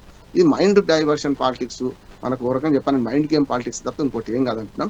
ఎవడో కాగానే ఒకసారేమో మన రావణ్ ఎపిసోడ్ 15 రోజులు నడుస్తుంది. ఇప్పుడు మళ్ళీ రా ఎన్టీఆర్ 15 2 నెలలు అంటున్నాను. ఒకటే మాట చూపిస్తాను. నేనేమంటున్నాను ఈ రెండు పార్టీల విజ్ఞప్తి చేసి ఏంటంటే కబుర్లకు వీటికి రాజకీయ పార్టీలు లొంగొద్దు అంటున్నాను. నేను స్పష్టంగా ఇటువంటి మాటలు మాట్లాడితే ఫుజూలు మాటలు అంటున్నాను. ఎన్టీఆర్ గారు ఆయన పని ఆయన చేసుకుంటున్నాడు. నిజంగానే రాజకీయ ప్రవేశం చేసిన ఆయన ప్రకటన చేస్తారు కదా, ఈ బినామీలు ఎందుకు, ఈ బినామీ ప్రకటన ఎందుకు అంటున్నాను. కనుక తెలుగుదేశాన్ని అస్థిరపరచడానికి జూనియర్ ఎన్టీఆర్ను ఒక సాధారణంగా వాడుకోవాలని ఎవరైనా చూస్తారంటున్నాను. ఇప్పుడు శత్రువు మిత్రుడు అన్నట్టు మరి మిత్రుడు శత్రువే అవుతారు కదా. కనుక ఇవాళ తెలుగుదేశం పార్టీని అస్థిరంగా చేయాలంటే నారా లోకేష్ వారసత్వ రాజకీయాల్లో ఇప్పుడు పవన్ కళ్యాణ్ కాడు, నారా లోకేష్ అవుతాడు తెలుగుదేశం పార్టీ. పవన్ కళ్యాణ్ వేరే పార్టీ కదా. అందుకని ఇక్కడికి వచ్చే కల్లా తెలుగుదేశం పార్టీని వీక్ చేద్దాం అనుకున్న ప్రతి వాళ్ళు కూడా ఏం చేస్తారంటే ఎన్టీఆర్ రాజకీయ ప్రవేశం అయితే బాగుంటుండే అని లోపల మనసులో అనుకుంటారు. అది వాళ్ళు బయటపడుతున్నది. ఈ రాజకీయాలు మాని నేను అన్ని పార్టీలకు విజ్ఞప్తి చేసిన ప్రధాన ప్రతిభ ఎన్డీఏ కూటమి కానీ అటు పక్కన రాష్ట్ర అభివృద్ధి కోసం పాటుపడండి. సమయం లేదు మిత్రమా అంటున్నాను. ఇవాళ 2 ఏళ్ళే మిగిలింది, 3 ఏళ్ళే మిగిలింది. 3 ఏళ్ళు మొదటి లాస్ట్ సంవత్సరం ఎన్నికల సంవత్సరమే. దయచేసి రాష్ట్ర అభివృద్ధి పట్ల ఇదే భావనతో ముందుకెళ్తే పోటీ పడండి. అభివృద్ధి ఏంది, సంక్షేమం ఏంది, వీటి మీద పోటీ పడండి. మేము వస్తే చేస్తామని చెప్పండి. కానీ అనవసరంగా ఇటువంటి బయట నుంచి వచ్చిన సమస్యల మీద స్పందించుకుంటూ కూర్చుంటే అస్సలు ప్రజా సమస్యలు గంగలు కలుస్తాయి అంటారు. రైట్ శ్రీనివాస్ రెడ్డి గారు ఇందాక చెప్పారు కదా జూనియర్ ఎన్టీఆర్ సంబంధించిన విషయం. వాస్తవంగా దీని వెనక వైసీపీ హస్తం ఉన్నది ఇప్పుడు అంటూ ఒక అధికార పార్టీ ప్రచారం చేస్తున్న విషయం ఏమంటారు? ఇందాక కూడా చెప్పారు, మీరు చెప్పండి. ఇప్పుడు వాళ్ళ వైఫల్యాల నుంచి డైవర్షన్ కోసమే తప్ప విజయవాడ బ్యారేజ్ని కోల్చబోయాము, నెయ్యి కల్తీ, ఇలాంటి కథల్లాంటి కథే ఇది కూడా. నేనేమంటున్నానంటే జూనియర్ ఎన్టీఆర్ తెలుగుదేశం పార్టీ వ్యక్తి, వైఎస్ఆర్సీపీ వ్యక్తి. మా తాత పెట్టినటువంటి పార్టీ కోసము జన్మంతా పనిచేస్తానని చెప్పినటువంటి వ్యక్తి. సరే, తర్వాత రాజకీయ, నాకు సినిమాలు ముఖ్యం, నేను సినిమాల్లోనే కాన్సన్ట్రేట్ చేస్తాను, నేను రాజకీయాల్లోకి రాను అని కూడా చెప్పినటువంటి వ్యక్తి అతనే. ఆయనే చెప్పాడు, ఎవరైనా సరే వాళ్ళ కెరీర్ విషయంలో వాళ్ళ జాగ్రత్త వాళ్ళు పడటం సహజమే. ఇప్పుడు జూనియర్ ఎన్టీఆర్ అనే ఆయనకి రాజకీయాలపై ఆసక్తి ఉంది అనేది మాత్రం నిజం. ఎందుకు నిజం అంటున్నానంటే ఈ రా అనే సంస్థ ముమ్మాటికి సెంట్రల్ గవర్నమెంట్కి సంబంధించింది. దీని వెనకాల ఎవరున్నారు ఏంటనేది ముందు కాలమే చెప్తుంది. ఈ రా అనేటటువంటి సంస్థ వచ్చి ఈ యొక్క కార్యక్రమాన్ని 18వ తారీఖు కార్యక్రమాన్ని అనేక విధాలుగా మీడియాకి లీకులు జరిగినాయి. ఈ రోజు ఒక్కసారి కాదు, అనేక విధాలుగా లీకులు జరిగినాయి. గతంలో కూడా అనేక సందర్భాల్లో జూనియర్ ఎన్టీఆర్ వల్ల నారా లోకేష్ గారికి థ్రెట్ ఉందని భయం ఉంది. ఆ భయంతో నారా లోకేష్ గారికి ఎక్కడ అడ్డొస్తాడో అని చెప్పేసి ఏ విధంగా జూనియర్ ఎన్టీఆర్ ని ట్రోల్ చేసింది మనం చూసాం. గౌరవనీయులు ముఖ్యమంత్రి వర్యులు సతీమణి అయినటువంటి నారా భువనేశ్వరి గారి మీద వైసీపీ వారు ఏదో కామెంట్ చేస్తే ఆ కామెంట్ మీద సరిగా స్పందించలేదు, ప్రవచనాలు చెప్పాడు తప్ప సరిగా స్పందించలేదు అని వర్లరామయ్య లాంటి బాధ్యత కలిగినటువంటి అధికార ప్రతినిధి కూడా ముందుకొచ్చి జూనియర్ ఎన్టీఆర్ని విమర్శించడాన్ని మనం చూసాం. ఇవన్నీ వాళ్ళల్లో వాళ్ళకున్నటువంటి గొడవలు. అదేవిధంగా నందమూరి హరికృష్ణ గారే వైసీపీతో చేతులు కలిపారని హరికృష్ణ గారు జీవించి ఉండగానే హరికృష్ణ మీద ట్రోల్ చేసినటువంటి కుటుంబం ఈ తెలుగుదేశం పార్టీ కుటుంబం. వీళ్ళు ఈ రోజున ఒక పత్రికలో, ఆ పత్రిక పేరు మనం ఒక మీడియాలో మాట్లాడుతూ పేరు ఎత్తడం కరెక్ట్ కాదేమో, అయినా సరే ఆంధ్రజ్యోతి పత్రిక, దాంట్లో ఏం చెప్పారు, తెలుగుదేశం శ్రేణుల్లో గందరగోళం సృష్టించడమే ధ్యేయం అంట. అంటే జూనియర్ ఎన్టీఆర్ వస్తే గందరగోళమా? అదేవిధంగా కూటమిలో చిచ్చు పెట్టడమే లక్ష్యం అంట. అంటే జూనియర్ ఎన్టీఆర్ అనే అతను బయటకు వస్తే అంటే మీరేం ప్రజలకు పనులు చేయటంలా. అంటే ఇందాక మేడం చెప్పిన మాట, ఒక స్పష్టమైన మాట ఒకటి ఉంది. మేడం గారు చెప్పారు, మరి సార్ చెప్పారు, నాకు సరిగ్గా గుర్తులేదు. ఇక్కడ ఇద్దరు ఓట్ బ్యాంకు 40% కన్సాలిడేట్ అండి. పవన్ కళ్యాణ్ కలవటం వల్ల ఇంకొక 5% ఆయన వాళ్ళకు ఉంటాయి. మిగిలిన 15%లో ఎవరికి ఎక్కువ ఓట్లు వస్తే వాళ్ళ ప్రభుత్వం వస్తుంది. వాళ్ళ ప్రభుత్వం వస్తుంది కాబట్టి వాళ్ళు ఎంతో జాగ్రత్తతోటి, ఎంతో భయంతో వణికిపోతూ ఎక్కడేమి జరిగిద్దో అని చెప్పేసి కంగారు పడుతుంది వాళ్ళు. వైఎస్ఆర్సీపీకి ఏం సంబంధం లేదు వీటన్నిటితోటి. వైఎస్ఆర్సీపీ ఏ విషయంలో కూడా మేము వచ్చి కూటమిలో చిచ్చు పెట్టాల్సినటువంటి అవసరం ఏం లేదు. ఎప్పుడైతే వైఫల్యం జరిగిందో, పాలనా వైఫల్యం జరిగిందో, ఎప్పుడైతే సంపద సృష్టి అనేది అటకెక్కిందో, పథకాలనేవి సరిగ్గా ఇవ్వలేకపోతున్నారో, అప్పుడే ప్రజల్లో వ్యతిరేకత వచ్చేసింది. వాళ్ళకు సంబంధించినటువంటి ఒక ఛానల్లోనే వచ్చింది, రాయలసీమ ప్రాంతము, ఉత్తరాంధ్ర ప్రాంతాల్లో ఇప్పటికిప్పుడు ఎన్నికలు జరిగితే వైసీపీది పైచేయి అని చాలా స్పష్టంగా వచ్చింది. వాళ్ళు చెప్పడానికి సిగ్గుపడ్డారు కానీ ఒక రాయలసీమ, ఉత్తరాంధ్ర ప్రాంతాలే కాదు, ఈ రాష్ట్రంలో మళ్ళీ ఎప్పుడు ఏ ఎన్నికలు జరిగినా సరే వైసీపీ సునాయాసంగా విజయం సాధించబోతా ఉంది. ఈ పరిస్థితులు వాళ్ళకి స్పష్టంగా అర్థం కావటం వల్ల ఈ ప్రభుత్వాన్ని అస్థిరం చేయడానికి వైసీపీ కుట్రలు చేస్తా ఉందని చెప్పేసి కొత్త పల్లవి అందుకున్నారు తప్ప మాకు అవసరమేమీ లేదు. మాకు వాళ్ళు చూసుకోమనండి. జూనియర్ ఎన్టీఆర్ని ఆకాశానికి ఎత్తింది వాళ్ళే 2009 ఎన్నికల్లో. ఆయన మంచం మీద యాక్సిడెంట్ అయి బెడ్ రిడెన్ గా ఉన్నా కానీ ఆయన చేత బయట ఇచ్చి వాడుకుంది వాళ్లే. తర్వాత అదే జూనియర్ ఎన్టీఆర్ నారా లోకేష్ గారికి రాజకీయంగా అడ్డుపడతారని అతని సినిమాల విషయంలో కూడా ఏ విధంగా ట్రోల్ చేశారు, ఏ విధంగా తొక్కేశారు అన్న విషయం అందరికీ తెలిసిందే. ఏదైతే మీరు ఇందాక అన్నారో తెలుగుదేశం మీడియా అట్లాగే వైసీపీ సోషల్ మీడియా అనేది కన్ఫైన్ అయి ఉంటాయి ఆయా పార్టీలకని, అదే తెలుగుదేశం పార్టీ మీడియాకు చెందినటువంటి మీ తెలంగాణ ప్రాంతంలో ఒక మహిళ గట్టిగా వాదిస్తా ఉంది. 3 రోజుల నుంచి వీడియోల మీద వీడియోలు చేస్తా ఉంది. ఏం బీగుతాడు జూనియర్ ఎన్టీఆర్ వచ్చి తెలుగుదేశం పార్టీని ఏం చేయగలుగుతాడు అని చెప్పేసి ప్రశ్నిస్తా ఉంది. అంటే వాళ్ళల్లో వాళ్ళకు ఉన్నటువంటి గొడవలు ఇవి, అంతర్గత పోరాటాలు. ఈ అంతర్గత పోరాటాలని వైఎస్ఆర్సీపీ వద్దు ఓకే శ్రీనివాస్ రెడ్డి గారు, రైట్ ఉన్నటువంటి సమస్య. రైట్ శ్రీనివాస్ రెడ్డి, రైట్ అండి. ఓకే ఆశాబిందు గారు, సరే జూనియర్ ఎన్టీఆర్ రాజకీయ ప్రవేశం చేస్తున్నారా లేదా అది నిజమా అబద్ధమా పక్కన పెడితే, వాస్తవంగా ఎందుకు జూనియర్ ఎన్టీఆర్ ప్రస్తావన వచ్చినప్పుడల్లా ఎందుకు టీడీపీలో కలకలం ఎందుకు అనేది అర్థం కాని ప్రశ్న. గతంలో కూడా ఇందాక శ్రీనివాసరెడ్డి గారు చెప్పినట్టు నారా భువనేశ్వరి అంశం వచ్చినప్పుడు ఏ విధంగా రాయలసీమ సంబంధించినటువంటి ఎమ్మెల్యేలు నాయకులు ఎలా మాట్లాడారో అది ఆడియో రికార్డ్స్ సహా బయటకు వచ్చింది. అప్పుడు జూనియర్ ఎన్టీఆర్ సంబంధించిన అభిమానులు నిరసన వ్యక్తం చేశారు. అనేక సందర్భాల్లో జూనియర్ ఎన్టీఆర్ విషయంలో ఎందుకు ఇలా జరగడం చూసాం టీడీపీలో. కానీ అతని పేరు వచ్చినప్పుడు ఎందుకు కలకలం. అదే విషయంగా చంద్రబాబు నాయుడు జైల్లో ఉన్నప్పుడు కూడా జూనియర్ ఎన్టీఆర్ని కలవలేదనో రకరకాలుగా సోషల్ మీడియాలో, ఓన్లీ టీడీపీ సోషల్ మీడియాలోనే ఘోరమైనటువంటి మాటలతో ఆయన్ని ఎలా చేశారో కూడా చూసాం. అదే ఎందుకు, అవును మా కుటుంబ వ్యక్తి రాజకీయాల్లో మా పార్టీలో ఉన్నాడని చెప్పొచ్చు, లేదంటే ఎవరైనా కొత్తగా పార్టీ పెట్టొచ్చు, ఆహ్వానిస్తున్నానని చెప్పొచ్చు, ఏమైనా చెప్పొచ్చు. కానీ అలా కాకుండా టాపిక్ని డైవర్ట్ చేస్తూ కేవలం అతను కొంతమంది టీడీపీ సంబంధించిన వ్యక్తులే అతను వ్యక్తిగత హననం చేస్తూ కొంతమంది, లేదు అంటూ కొంతమంది, ఈ విధంగా ఎందుకు అతని పేరు వచ్చినప్పుడల్లా ఎందుకు టీడీపీలో కలకలం రేగుతుంది? కలకలం అంటూ ఏం లేదు సార్. ఎందుకంటే ఇప్పటికీ జూనియర్ ఎన్టీఆర్ గారు మా ఫ్యామిలీ అనే అనుకుంటాం. కానీ ఇక్కడ ఏమవుతుందంటే కార్యకర్తలు ఎవరైతే ఉన్నారో చాలా డీప్ గా పార్టీతో గాని పార్టీ వ్యక్తులతో గాని అనుబంధం ఏర్పడింది. అది ఒక కుటుంబ వ్యవస్థలానే ఫీల్ అవుతాం మేము. కాబట్టి ఎవరితో ఒక మాట మాట్లాడినా మేము ఆచితూచి, ఇప్పుడు నేను ఏదైనా ఒక తప్పు పని చేస్తే మా పేరెంట్స్ ఏమనుకుంటారో, మా తల్లిదండ్రులకి ఎక్కడ చెడ్డ పేరు వస్తుందో అని ఆలోచిస్తాం. అలాగే కార్యకర్తలు కూడా ఆల్మోస్ట్ ఒక బూతులు మాట్లాడాలన్నా ఆలోచిస్తారు. రాక కాదు, అది గుర్తుపెట్టుకోవాలి వైసీపీ వాళ్ళు. ప్రతి ఒక్కరికి ఆ మాటలు వచ్చు, కానీ మాట్లాడరు అంతే. ఎందుకంటే ఆ క్రమశిక్షణ అన్నది టీడీపీలో ఉంది. ఆ క్రమశిక్షణ దాటితే వాళ్ళు టీడీపీ కార్యకర్తలు టీడీపీ కాకుండా చేస్తారు, వాళ్ళని సస్పెండ్ చేస్తారు. వాళ్ళు పార్టీకి సంబంధించిన వాళ్ళు కాదు. నెంబర్ 2, ఇప్పుడు జూనియర్ ఎన్టీఆర్ గారు గురించి వచ్చింది కాబట్టి కలకలం అంటూ ఏమీ లేదు. ఇప్పుడు ఎప్పుడైతే భువనేశ్వరి గారి గురించి కానీ ఏదైనా మాట వచ్చినప్పుడు ఆయన గట్టిగా చెప్పాలి. ఎందుకంటే మేము ఇప్పటికీ అనుకుంటున్నాం జూనియర్ ఎన్టీఆర్ గారు మా ఫ్యామిలీని. ఆయన అలా ఫీల్ అయ్యారా లేదా అనేది అనుకోకుండా, ఇక్కడ ఏమంటే కొడాలి నాని గారు ప్రతిసారి ఇది చేస్తుంటారుగా.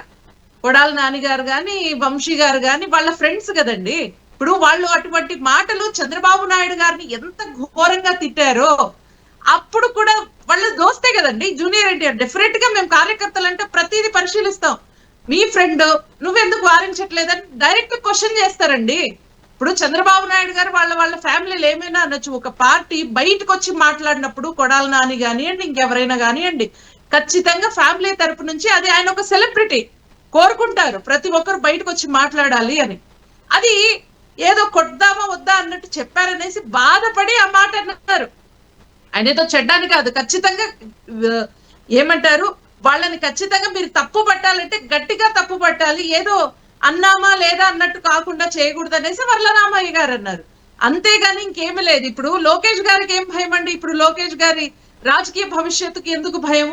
ఎవరి వృత్తి వాళ్ళది. ఇప్పుడు ఈయన వెళ్ళి హీరో కాలేరు, ఈయనకి ఆ డాన్సులు చేయలేరు లోకేష్ గారు, కానీ ఆయన వచ్చి మాట్లాడగలరేమో కానీ దానికంటూ ఒక రాజకీయత అంటే అంత ఈజీ కాదు. ఇప్పుడు పవన్ కళ్యాణ్ గారు ఉన్నారు, కొన్నేళ్లుగా ఉన్నారు, మాట్లాడగలుగుతారు. ఎందుకు చంద్రబాబు నాయుడు గారిని ఇప్పటికీ ఆయనే ఉండాలని ఎందుకు కోరుకుంటారంటే ఆయనకు ఆ ఎక్స్పీరియన్స్ ఉంది, ఆ అనుభవం ఉంది. అంత ఎలా ఒక రాష్ట్రం నడిపే ఎలా చేయాలి, ఎలా ఇన్వెస్ట్మెంట్స్ తీసుకుని ఆయనకు తెలుసు కాబట్టి ఆయన ఆ స్థానంలోనే ఉంచాలని పవన్ కళ్యాణ్ గారు అనుకుంటారు. అంతేగాని ఎవరి పని వాడిది, ఎవరి టాలెంట్ వాళ్ళది. ఇక్కడ ఎవరు వచ్చి ఎవరి టాలెంట్ ని దోచుకోలేరండి, ఎవరి స్కిల్ ని దోచుకోలేరు, ఏం దోచుకొని డబ్బులు దోచుకెళ్ళరు కానీ ఎవరి జ్ఞానాన్ని దోచుకెళ్ళారు. ఆ భయమే లేదు. ఇప్పుడు వీళ్ళకు ఉన్నదల్లా ఆ పేర్లన్నా తీసుకొస్తే టీడీపీ ఉన్న భయపడుతుందేమో అని అనుకుంటున్నారు. అంతేగాని అవి కూడా ఫ్లాప్ అవుతుంటే ఒక్కొక్కటి బయట తీసుకొస్తున్నారు. అసలు ఏం అవసరం అండి మనకు? ఇప్పుడు కూటమి ప్రభుత్వము భయపడుతుంది వాళ్ళ ఫ్లాప్స్ అంటే. ఎందుకండి ఫ్లాప్స్?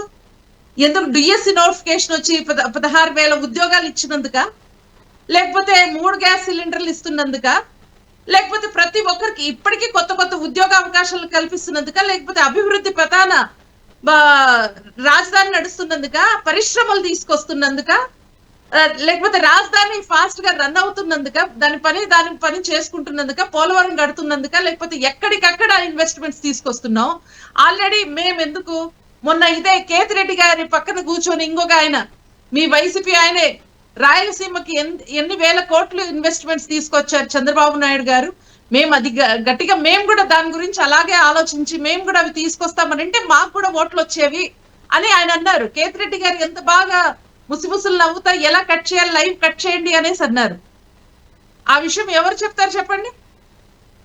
నిజం తెలియాలండి. ఫస్ట్ ఏదైనా ఉంటే మన రాష్ట్రం బాగు కోసం పనిచేయాలి. ఎవరైనా మీరు ఎన్ని పార్టీల్లో ఉన్నాయండి, ఫైనల్ గా అల్టిమేట్ గా మన రాష్ట్రం మనకి అన్నదమ్ములకి ఎన్ని గొడవలన్నా ఉండేది అంటే బయట వాడు వస్తే అందరు కలిసికట్టుగా నిలబడాలి. మన రాష్ట్రం బాగు కోసం నిలబడాలి. కానీ అలా కాదు. వీళ్ళకేదో ప్రజలు పట్టం కట్టేస్తారంట వైసీపీ వాళ్ళు. ఎందుకండి? రప్ప అంటున్నందుకు పట్టం కడతారా? లేకపోతే జాబ్ క్యాలెండర్లు డిఎస్సి నోటిఫికేషన్లు ఇచ్చేసి వేల ఉద్యోగాలు జగన్మోహన్ రెడ్డి గారు గత హయాంలో ఇచ్చినందుక, రిలీజ్ చేసినందుక, లేకపోతే రాజధాని అభివృద్ధి పథంగా నడిపించినందుక, ఆయన రాజధాని కట్టినందుక, లేకపోతే సిపిఎస్ రద్దు చేసినందుక, లేదా జాబ్ క్యాలెండర్ రిలీజ్ చేస్తున్నందుక ప్రతి జనవరి 1 కి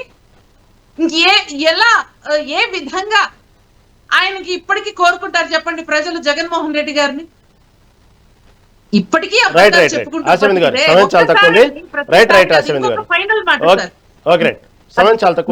పద్మనాభం గారి మృతి నిజంగా బాధాకరం. అది వాళ్ళ ఫ్యామిలీ ఇష్యూ.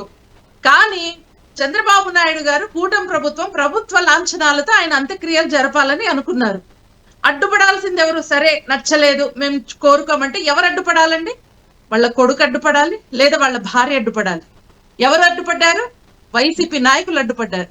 వాళ్ళకేం పని? అక్కడ వచ్చారు, చేశారా, అయిపోయింది. కానీ జగన్మోహన్ రెడ్డి గారు వాళ్ళ ఫ్యామిలీ మాత్రం బాగా కలిసి ఉండొచ్చండి. వాళ్ళ కూతురు వచ్చిన ముద్రగడ పద్మనాభం గారు వాళ్ళ కూతురు వచ్చి వాళ్ళ నాన్న పార్థివ దేహాన్ని చూడటానికి వచ్చినా అడ్డుకున్నారు. వాళ్ళకి ఏం అవసరం అండి? వైసీపీ నాయకులకి ఏం అవసరం? ఇప్పుడు ఇదే జగన్మోహన్ రెడ్డి గారు, షర్మిల గారు వాళ్ళ నాన్న వర్ధంతి రోజు వెళ్ళి కలుస్తున్నారు కదా. ఎవరికి వాళ్ళు వెళ్ళి వాళ్ళ పనులు వాళ్ళు చూసుకుంటున్నారు కదా. తిట్టకూడదా మరి? విజయలక్ష్మి గారిని వాళ్ళకి ఏం పని అండి? రైట్ అండి, మాట్లాడదాం. టాపిక్ డైవర్ట్ అయితే మాట్లాడదాం. ఓకే, మంచి పాయింట్. కరెక్టే. మీరు అడిగిన పాయింట్ మాట్లాడదాం అండి. మళ్ళీ టాపిక్ డైవర్ట్ అయితే ఆశిబిందు గారు ప్లీజ్ ఆశిబిందు గారు. ఆశిబిందు గారు ఓకే రైట్ అండి, మాట్లాడదాం ఆశిబిందు గారు. మళ్ళీ టాపిక్ డైవర్ట్ అయితే ఓకే కాదు. రైట్ ఆశిబిందు గారు మాట్లాడు, దీని గురించి మాట్లాడు. రామ్మోహన్ రావు గారు వాస్తవంగా జూనియర్ ఎన్టీఆర్ విషయంలో కానివ్వండి, ఇటుపక్క ఒక రకంగా మీరు చూస్తే 2019 తర్వాత వైసీపీ అధికారంలో ఉన్నప్పుడు ఒక స్థాయిలో వైసీపీ బాగా భూమిలో ఉన్నప్పుడు స్థానిక ఎన్నికలు వెళ్ళటానికి కూడా తెలుగుదేశం పార్టీ ఆలోచించి విరమించుకున్న ఆ సమయంలో కూడా మళ్ళీ అసలు టీడీపీ పార్టీ పుంజుకునిద్దా లేదా అనేటువంటి అనుమానం ఉన్న టైంలో వాస్తవంగా వీళ్లకు సరే సొంతంగా పార్టీలోనే ఒకళ్ళు చంద్రబాబు అంటే అభిమానం ఉండొచ్చు, ఒకళ్ళు లోకేష్ అంటే అభిమానం ఉండొచ్చు, రకరకాల అభిమానాలు ఉండొచ్చు. కానీ కొంతమంది దానికి సంబంధించిన పార్టీయే కావాలి, తెలుగుదేశం పార్టీ కావాలి అనుకున్నటువంటి వాళ్ళు ఒక రకంగా ప్రజా వాయిస్ కూడా వచ్చిందండి. మళ్ళీ జూనియర్ ఎన్టీఆర్ వస్తే కానీ తెలుగుదేశం పార్టీ ఒక పట్టాన రాదు అనేటువంటి టాక్ కూడా వచ్చినటువంటి పరిస్థితులు మనం చూసాం. ఎవరన్నా కాదనుకున్నా కూడా ఇప్పుడు జూనియర్ ఎన్టీఆర్ రాజకీయాల్లో రావాలి, జూనియర్ ఎన్టీఆర్ వస్తేనే మళ్ళీ టీడీపీ పూర్వవ్యూహం అనేటువంటి పరిస్థితులు వచ్చినటువంటి సందర్భం చూసాం. సరే, ఆ తర్వాత మళ్ళీ ఎన్నికలు వచ్చినాయి, టీడీపీకి పట్టం కట్టారు ఎన్డీఏ కూటమికి. ఆ తర్వాత ఇప్పుడు ఒక్కసారిగా లోకేష్ ఫేమ్ అయ్యారు, పరిస్థితులు మారిపోయినాయి. ఇది వాస్తవంగా ఒక సమయంలో జూనియర్ ఎన్టీఆర్ టీడీపీలో రావాలి అనేటువంటి బలమైనటువంటి కోరిక ప్రజల నుంచి వచ్చింది. అప్పుడు అవునంటారు కాదంటారు రామ్మోహన్ రావు గారు? ఖచ్చితంగా ఆ ఉద్దేశం ఏంటంటే పార్టీలో ఉన్న వ్యక్తులు అప్పుడప్పుడు ఈ పార్టీ బాగుపడాలని ఏం కావాలని ఆలోచన చేస్తారు. ఉదాహరణకు కాంగ్రెస్ పార్టీ ఉంది అనుకోండి, రాహుల్ గాంధీ పెద్దగా పనికిరాడు, ప్రియాంక గాంధీ వస్తే ఇందిరాగాంధీ పోలికలతో ఉన్నది చాలా బ్రహ్మాండంగా రేపు పొద్దున ఉంటుందని కాంగ్రెస్ పార్టీలో కూడా అభిప్రాయం ఉన్నది. మేము ప్రియాంక గాంధీ అభిమానం అని కూడా చెప్పుకునే వాళ్ళు కాంగ్రెస్ పార్టీలో కూడా ఉన్నారు. నేను ఇక్కడికే వస్తాను, ముద్రగడ గారి ప్రసక్తి వచ్చింది కనుక ఆమె మన తండ్రిని వ్యతిరేకించి ఆమె టీడీపీ కూటమికి మద్దతు చేసింది. తప్పు కాదు కదా, ఆమె రాజకీయ అభిప్రాయం ఆమెది కనుక ఆమెను రానియకపోవడం కూడా తప్పే అంటున్నాను. ముద్రగడ గురించి నివాళి అర్పించి మొదలు పెడదాం అనుకున్నాం కానీ ఇప్పుడు సబ్జెక్ట్ అది కాదుగా అనుకున్నారు. ముద్రగడతో నాకు వ్యక్తిగత సంబంధం ఉన్నది. కిర్లంపూడిలో వారింట్లో నేను కాఫీ తాగాను. ఒకసారి పిలిచి పలానా రామ్మోహన్ రావు గారు వచ్చిండ్రు అంటే ఆ ఎన్నికల సమయంలో పిలిచి మరీ ఆయన ఆహ్వానించేశారు. ఆయన మంచి ఆతిథ్యం, తూర్పుగోదావరి పశ్చిమ గోదావరి జిల్లాలంటే మంచి ఆతిథ్యానికి మూలకం. ఇక అక్కడికి వస్తే ఏంటంటే పార్టీలో ఏవైతే కొందరు పొద్దున పార్టీకి తమకు ఇబ్బంది అవుతున్నప్పుడు వాళ్ళ కుటుంబ సభ్యుల్ని వాళ్ళ పార్టీ వ్యక్తుల ద్వారా పెద్ద ఎత్తున వ్యక్తిత్వ హననం చేసిన సందర్భం చూస్తాం. ఉదాహరణకు వైఎస్ షర్మిల గారి గురించి ఇదే వైఎస్ఆర్ పార్టీలో బూతులు మాట్లాడిన సందర్భం చూసాం కదా మనం. ఆమె వైఎస్ఆర్ పేరు పెట్టుకోవడానికి వీల్లేదు, వైఎస్ ఎట్లయితే ఆమె ఇంటి పేరు వేరే అని కూడా మాట్లాడి చూసాం కదా. అట్లాగే సేమ్ మనకు మన జూనియర్ ఎన్టీఆర్ విషయంలో కూడా ఆయన రక్తం గురించి కూడా మాట్లాడిన సందర్భం ఉంది, ఆయన పుట్టుక గురించి మాట్లాడిన సందర్భం ఉంది. వద్దనుకున్నానే తీయాల్సి వస్తుంది. చాలా వారు తెలుగుదేశం పార్టీ చాలా ప్రముఖ నాయకులు ఆయన మా వంశమే కాదు మా నందమూరి వంశానికి సంబంధం లేదని మాట్లాడిన కూడా చూసాం మనం కదా. అది కూడా చూసాం. ఇంతకుముందు శ్రీనివాసరెడ్డి గారు మంచి విషయం చెప్పారు, ఆ పేరు కూడా నాకు ప్రస్తావించడం ఇష్టం లేదు కానీ రాజు కంటే రాజభక్తి, స్వామి కంటే స్వామి భక్తి చూపించే ఆమె తెలుగుదేశం పార్టీలో ఇదే పని చేసింది. మీరు చెప్పింది కరెక్ట్ శ్రీనివాసరెడ్డి గారు. ఎందుకంటే ఇప్పుడు జూనియర్ ఎన్టీఆర్ వస్తే వాళ్ళు చూసుకుంటారు, కుటుంబ సమస్య కదా. ఆ కుటుంబంలో ఈమె దూరి ఏది పడితే అది మాట్లాడి అసలు రాకముందే అంటే అది ఇదిగో పులి అంటే అదిగో తోక అన్నట్టు ఆయన వస్తానని ప్రకటన చేయలేదు, ఆయన సొంతంగా చేయలేదు. చేసిన తర్వాత కూడా అటువంటి పరుషమైన వ్యాఖ్యలు అవసరం లేదంటున్నాను. ఆయన మాట్లాడుతుంది. నేను చూశాను శ్రీనివాసరెడ్డి గారు, నేను మీరు చెప్పేదాకా నేను గమనించలేదు కానీ చూశాను. ఆ విషయం కూడా తప్పు అంటున్నాను. చాలాసార్లు వైసీపీలో కూడా షర్మిల గారి గురించి అడ్డగోలు మాట్లాడిన సందర్భం చూసాం. అట్లాగే ఎన్టీఆర్ గురించి ఇప్పుడు కాదు, ఈమె మాట్లాడు కాదు, అంతకుముందు కూడా ఎన్టీఆర్ వస్తుండ్రు అంటే ఆయన వచ్చి ఏం చేస్తాడు అంటే లోకేష్ కు పోటీ అవుతారు. రేపు పొద్దున పార్టీ సొంతం తాత పార్టీని ఆయన సొంతం చేసుకుంటాడు, వీళ్ళు అందరిని వెళ్ళగొడతారు, వెన్నుపోటు రాజకీయాలు అనే మాటను వైసీపీ కూడా ప్రచారం చేసి చూస్తుంది, కనపడుతుంది కదా. రెండు రకాలు చూస్తున్నాం, ఇటు పక్క అటు పక్క. అసలు చేయాల్సింది కాదు కదా. చేయాల్సింది ఏంటంటే ఇప్పుడు పార్టీలో ఉన్నవాళ్ళు రేపు పొద్దున వాళ్ళు ఒకటే అనుకోండి, రేపు పొద్దున ఇదే జూనియర్ ఎన్టీఆర్ మనకు లోకేష్ కలిసి ప్రచారం చేస్తారు అనుకోండి, తరం మారుతుంటది కదా. ఎప్పుడు అందరూ శాశ్వతం కాదు, అందరూ చచ్చిపోవాల్సిన వాళ్ళమే కదా. రేపు పొద్దున వాళ్ళిద్దరు కలిసి పనిచేసిన అనుకోండి, అప్పుడు ఏమంటారు మరి? ఇప్పుడు మాట్లాడిన వాళ్ళు ఎక్కడ ఉంటారు, ఏ ముఖం ఎక్కడ పెట్టుకుంటారు?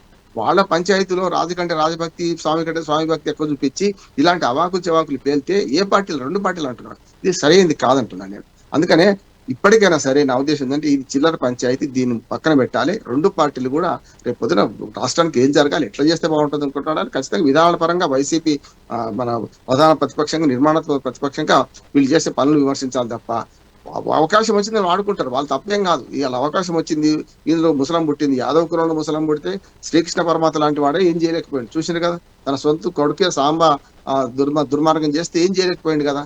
ఇదే అంతే, రాజకీయాల్లో ఇది ఉంటుంది అది ఉంటుంది. కానీ ఎన్టీఆర్ గారు వస్తే రేపు పొద్దున లోకేష్ వారసత్వానికి భంగం అనే ఆలోచన మాత్రం తెలుగుదేశం పార్టీలో ఉంది. తెలుగుదేశం పార్టీ వాళ్ళు ఇప్పటికీ ఎన్టీఆర్ ను ఇంకో రకంగా వ్యతిరేకిస్తారు, అంటే చంద్రబాబు నాయుడును వ్యతిరేకించేవాళ్ళు. పూర్తిగా తెలుగుదేశం పార్టీ అంటే అందరి సమ్మేళనం కదా, రేపు ఎన్టీఆర్ వారసుడుగా ఆయన రావచ్చు, ఎవరైనా రావచ్చు అని. ఇది దాటి అవుట్ ఆఫ్ ది బాక్స్ ఈ రెండు పార్టీలు ఎందుకు ఆలోచన చేస్తున్నారు? జగన్మోహన్ రెడ్డి కుటుంబం అంటే జగన్మోహన్ రెడ్డి వాళ్ళు రావాలి, మన ఎన్టీఆర్ కుటుంబం అంటే ఎన్టీఆర్ కుటుంబంలో ఎవరో రావాలి కాదా. ఇవాళ రాష్ట్రంలో ఎన్ని కులాలు ఉన్నాయి? ఉత్తరాంధ్రలో బీసీలు కులాలు, రాయలసీమలో రెడ్లు ఉన్నారు, రెండు ఉభయ గోదావరి జిల్లాలో రాజులు ఎక్కువ మంది, కాపులు ఎక్కువ మంది ఉన్నారు. ఇటు పక్కన పోతే మన కృష్ణా గుంటూరులో కమ్మలు రెడ్లు ఉన్నారు. నెల్లూరు నుంచి మొదలు పెడితే ప్రకాశం నెల్లూరు పోతే రెడ్లు ఎక్కువ ఉన్నారు. ఏమంటారంటే అందరి కాంబినేషన్ లో ఈ పార్టీలు ఇంకా కుటుంబ బంధాల నుంచే ఉండాలన్నా, కుటుంబ బంధాల గురించి మాట్లాడుకుందాం, వాళ్ళ గురించి మనం ఇంకా అందామా, లేకపోతే పల్లకి మోసే బోయిలుగా ఉందామా, రేపు పార్టీని నడిపే క్రమంలో మేమెందుకు ముందు రావద్దని శ్రీనివాసరెడ్డి గారు లేకుంటే ఆశాబిందు గారు ఎందుకు ఆలోచన చేస్తారు? ఇది అవుట్ ఆఫ్ ది బాక్స్ అంటున్నాను, నా విజ్ఞప్తి అంటున్నాను. ఇప్పుడు వాళ్ళ కుటుంబ వ్యవహారాలు, వాళ్ళ కుటుంబ పార్టీలు అవే నడవాలా లేకపోతే ఇంకేటన్నా? నా ఉద్దేశం ఒకటే, దేశంలో ఉన్న అన్ని ప్రాంతీయ పార్టీలు ఇవాళ కుటుంబ పార్టీలు అయినాయి. అన్ని ప్రాంతీయ పార్టీలు ప్రైవేట్ ఆస్తులుగా మారిపోయినాయి. ఆ ప్రైవేట్ ఆస్తుల్లో మనం కొట్లాడుకుంటుందంతా కూడా ఇవాళ ఎటువంటిదంటే వాళ్ళ అధికారం ఎవరుండాలి ఎవరుండొద్దు అనే దాని మీద మనం కొట్లాడుకుంటున్నాం తప్ప నిజమైన ప్రజాస్వామ్యం కాదు ఇది. ప్రైవేట్ పార్టీలుగా ప్రైవేట్ ఆస్తులుగా మారిన పార్టీలలో ప్రజాస్వామ్యం విలువిరవాలి. వారసత్వ రాజకీయాల నుంచి బహుజన వర్గాలు ముందరికి వచ్చినప్పుడు మాత్రమే సాధ్యమైంది తప్ప దీన్ని దాటి ఆలోచించకపోతే మనం వాళ్ళకి మద్దతు ఇచ్చే వాళ్ళము లేకపోతే విమర్శించే వాళ్ళము తయారవుతాం. కానీ అసలు రాజకీయాల్లో పాత్ర లేకుండా పోద్ది కదా అంటున్నాను. అవును, రేపు పొద్దున లోకేష్ మన ఆయన ఎదురు మన ఎన్టీఆర్ వస్తే ఎందుకు రాకపోతే మనకు నిజంగానే చెప్తానంటే వారసత్వ రాజకీయాలు కాకుండా తెలుగుదేశం పార్టీ ప్రజల పార్టీ, ప్రజలే దేవుళ్ళు, మన సమాజమే దేవాలయం అన్నట్టు కదా ఎన్టీఆర్ గారు. మరి ఆ రకంగా మిగతా బహుజన వర్గాలకు ఎందుకు కావద్దు? ఓనాడు నిజంగా బీసీలు ఇప్పటికి కూడా ఎన్టీఆర్ గారి ఫోటో అందరూ పెట్టుకుంటున్నారు కూడా. ఆనాడు కాంగ్రెస్ పార్టీ అంటే కేవలం దొరలది, రెడ్లది ఇది మాత్రమే. తర్వాత దళితులు కూడా ఉండేవాడు. కాంగ్రెస్ పార్టీకి ఇప్పటికి కూడా ఎస్సీ ఓట్లు ఉన్నాయి. కానీ మన బహుజనుల ఓట్లు, ముఖ్యంగా ఏదైతే బీసీల ఓట్లు నిజంగా క్యాచ్ చేసుకుంది, బీసీలను పైకి తీసుకొచ్చి ఎన్టీ రామారావు గారు కదా. అట్లానే వాళ్ళు ఏమైతుందంటే, ఒక మాట చెప్పి ముగిస్తాను రహీం గారు, చాలా బాధాకరంగా ఉంది. తెలుగుదేశంలో ఉన్న రెడ్లు ఉంటే రెడ్డి కమ్మనట, కమ్మారెడ్డి అవుతారు. దుర్మార్గం చూడండి, దుర్మార్గం. అట్లానే కాంగ్రెస్ పార్టీలో మన వైసీపీలో ఉన్న కమ్మలు ఉంటే రెడ్డి కమ్మారెడ్డి అవుతారట. అంటే ఎంత దుర్మార్గం ఇది! ఇటువంటి మాటలు మాట్లాడుకుంటున్నాం. నాకైతే సిగ్గు అనిపిస్తుంది రహీం గారు. దీన్ని దాటి ఆలోచించండి, అవుట్ ఆఫ్ ది బాక్స్ ఆలోచన చేసి వాళ్ళ వారసత్వ రాజకీయాల కోసం మనకు కొట్టుకొచ్చాల్సిన అవసరం లేదు. ప్రజల సమస్యలు చాలా ఉన్నాయి, ప్రజలకు కావాల్సిన కోరికలు చాలా ఉన్నాయి, రేపు పొద్దున ఇచ్చిన హామీలు చాలా ఉన్నాయి. ఈ 3 ఏళ్ళు వీళ్ళు ఏం చేస్తారని వాళ్ళు ప్రశ్నించండి, వాళ్ళు ఏం చేస్తారని వీళ్ళు ప్రశ్నించండి తప్ప ఈ కుటుంబ కథా చిత్రాలు నడిపేయకండి. కుటుంబ కథా చిత్రాలు కాస్త రాజకీయ కథా చిత్రాలుగా మార్చకండి నా విజ్ఞప్తి. శ్రీనివాసరెడ్డి గారు ఇంకొక వాదన ఏంటంటే, అధికార పార్టీది కావాలని కూటమిలో అంటే ఒక రంగం చెప్పాలంటే 2 సామాజిక వర్గాలు, సరే డైరెక్ట్ చెప్తే ఇటుపక్క కాపు కమ్మ సామాజిక వర్గాల్లో పచ్చిగడ్డేస్తే భగ్గుమనేటువంటి పరిస్థితి నుంచి ఇప్పుడు AP deputy CM Pawan Kalyan పున్నాన ఒక ఇందాక మేడం గారు చెప్పినట్టు 15 ఏళ్ల వరకు కలిసి ఉండాలి అన్నటువంటి భావనతో ముందుకెళ్తుంటే, స్వయంగా ఎవరంటే విజయసాయిరెడ్డి చెప్పినటువంటి విషయం నేను చెప్తున్నా. కాబట్టి వీళ్ళిద్దరు కలిసినంత కాలం మళ్ళీ వైసీపీ అధికారంలో రాదు అన్నారు కాబట్టి ఆ మెన్షన్ చేసి చెప్తున్నా. కాబట్టి ఈ కూటమిలో ఎలా అయినా సరే ఈ చీలిక తీసుకొస్తే కానీ మళ్ళీ మన అధికారంలో రాము అనే దిశగా ముందుకెళ్తూ కావాలని ప్రతిసారి అవకాశం దొరికినప్పుడల్లా కాపు సంబంధించినటువంటి విషయాలు ఏది జరిగినప్పుడు కూడా దాన్ని ఎక్కువ హైలైట్ చేస్తూ దీని కుల ప్రస్తావన తీసుకొస్తూ కూటమిలో చిచ్చు పెట్టాలని చూస్తుంది అనేది ప్రధాన వాదన. ఏమంటారు? ఇప్పుడు ప్రజలను రెచ్చగొట్టాలని అధినాయకుడే ప్రవర్తించినప్పుడు చంద్రబాబు నాయుడు గారు సమాజమే దేవాలయము, ప్రజలే దేవుళ్ళని భావించినటువంటి ఎన్టీ రామారావు గారిని తనకున్నటువంటి పదవీ కాంక్షతోటి, డబ్బు పిచ్చతోటి అధికారంలోంచి దించేసినటువంటి ఆయన దించేసిన తర్వాత ఆయన నిన్నగాక మొన్న చెప్పిన మాటలేంటి? తండ్రి బ్రతికుండగా పూజలు చేస్తాడు, తల్లికి ఆస్తినివ్వడు. ఇలాంటి మాటలు ఎలాంటి రాజకీయాన్ని ఆంధ్రప్రదేశ్ రాష్ట్రంలో చేయనిస్తాయండి? ఒక ప్రతిపక్ష నాయకుడిని, ప్రతిపక్ష పార్టీకి చెందినటువంటి నాయకుడి గురించి నువ్వు చేసినటువంటి భావదారిద్ర్యం, నువ్వు చేసిన పని అది. పిల్లనిచ్చినటువంటి మామని, నీకు అధికారాన్ని ఇచ్చినటువంటి మామని నీచంగా నువ్వు ప్రవర్తించినటువంటి నీవు ఈ రోజున ఆయనకు పూజలు చేస్తున్నావు. మీరు చేసినటువంటి పనిని ఇతరుల మీద రుద్దించడం ఎలా ఉందో, ఇది ఈ కులాలు వైఎస్ఆర్సీపీకి అంటగట్టడం కూడా. నిన్న చనిపోయినటువంటి ముద్రగడ పద్మనాభం గారు ఏదైతే ఉందో, ఆయన 10 రోజుల క్రితం వీడియో రిలీజ్ చేశాడు. ఒక 7-8 సంవత్సరాల క్రితం నా భార్యకి క్యాన్సర్ వచ్చి నేను వెళితే నా కూతురు దగ్గరికి 5 నిమిషాలు కూడా ఉండటానికి వీలు లేదని ఇంట్లో నుంచి వెళ్ళగొట్టిందే.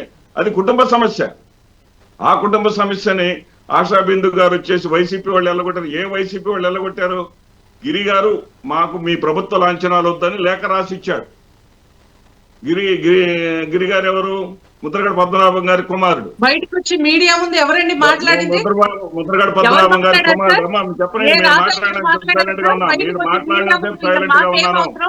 మీరు మాట్లాడినప్పుడు సైలెంట్ గా ఉన్నాను. మీ మాట్లాడినంత సైలెంట్ గా ఉన్నాను. చేయాలా అవన్నీ?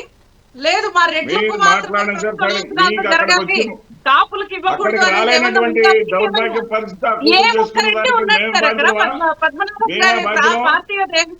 మేము ఉండొద్దా? మా పార్టీ నాయకుడు చనిపోతే మేము ఉండొద్దా అక్కడ? మా పార్టీ నాయకుడు చనిపోతే మేము ఉండొద్దా? మా నాయకుడు పాడె మోసాడు, ముద్రగడ పద్మనాభం గారి పాడె మోసాడు. ఈరోజు మీరు పాడె మోస్తేనేమో మీ చంద్రబాబు నాయుడు మీ ఏమండి రహీం గారు ముందు చేస్తారా? నన్ను వెళ్ళిపోమంటారా? ఆశాబిందు గారు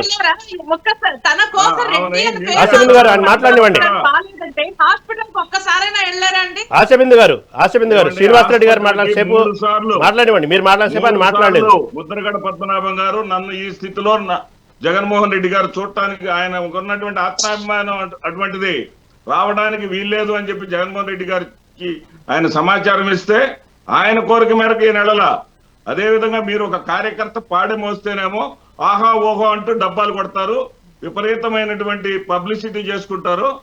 మా నాయకుడు వచ్చి పాడి మోస్తేనే మీకేం పని ఇక్కడ అని మీరు అంటారా? ఇంతకన్నా దుర్మార్గం ఏమనుందా? మీ భావజాలం మార్చుకోండి, మీ పద్ధతులు మార్చుకోండి. మనుషులంటే మేము తెలుగుదేశంలో వాళ్ళకే చీము నెత్తుంటుంది, నిజమే సార్. వాళ్ళే మనుషులు, మిగతా పార్టీలు వాళ్ళ మనుషులు కాదు అనేటటువంటి ఆలోచన నుంచి బయటకు వెళ్ళి మీరు మారండి. ముందు మీరు మారండి, ముందు కదండి ఆయన మీ ముందు ఉద్దేశంలో మారండి. చాలా బాగా మాట్లాడాడనే కదా. తొందరగా చచ్చిపోతాడు, ఆయన ఏమన్నారు? నన్ను ఈ స్థితిలో జగన్మోహన్ రెడ్డి గారు ముసలోడు కాదా? ఏం మాట్లాడతారండి? ట్రోల్స్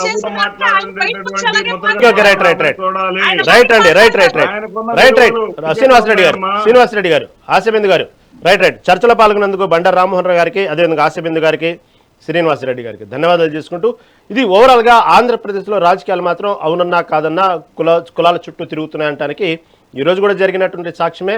ఇటు ముద్రగడ పద్మనాభం సంబంధించినటువంటి అంత్యక్రియల్లో సంబంధించిన కొన్ని సంఘటనలు కూడా మనకు తెలియజేస్తామని. ఏదైనప్పటికీ కూడా ఈ ఆంధ్రప్రదేశ్ రాజకీయాల్లో ప్రజా సమస్యల కంటే కూడా ఎక్కువగా కులాల రాజకీయాల చుట్టూ తిరుగుతానంటానికి ఇది నిదర్శనం. ఇది ఈనాటి మెగానైట్ టీవీ. చూస్తూనే ఉండండి మెగానైట్ టీవీ.